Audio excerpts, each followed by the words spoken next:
होनी होए वाला बा।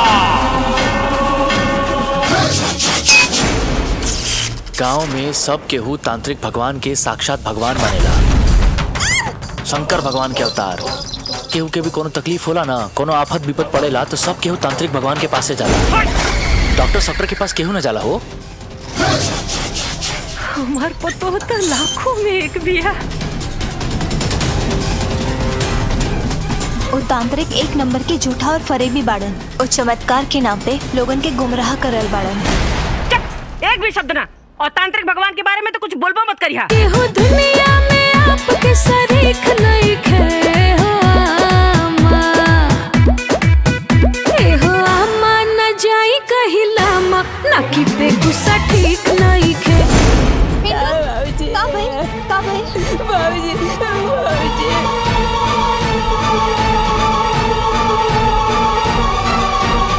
अपना बहू का अच्छी तरह समझा दो कि बेटी बहू के मर्यादा में रहे। हाँ।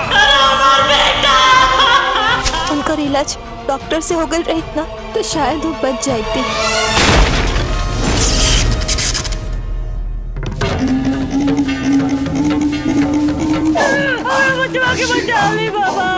डाइन के दिन प्रतिदिन भूख बढ़ जाता। धीरे धीरे यापन गांव में शक्ति के विस्तार कर रहल बा।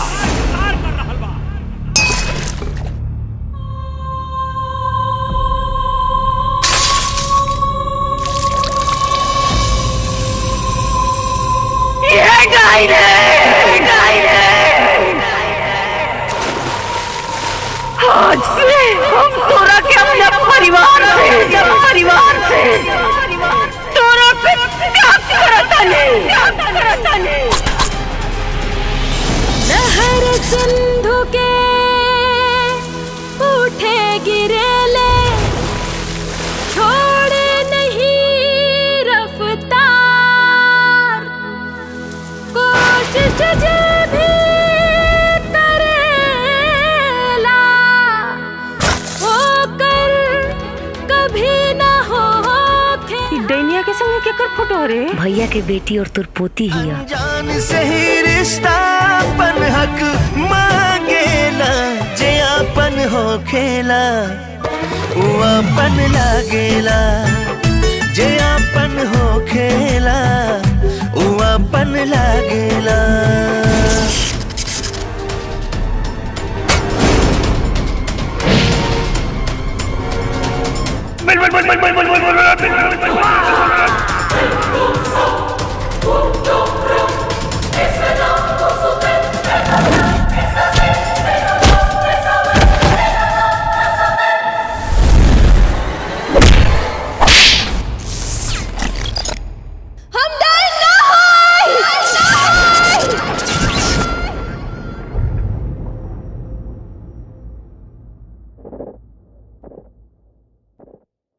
आपन पसंदीदा फिल्म देखे खातिर डाउनलोड करी दंगल प्ले ऐप।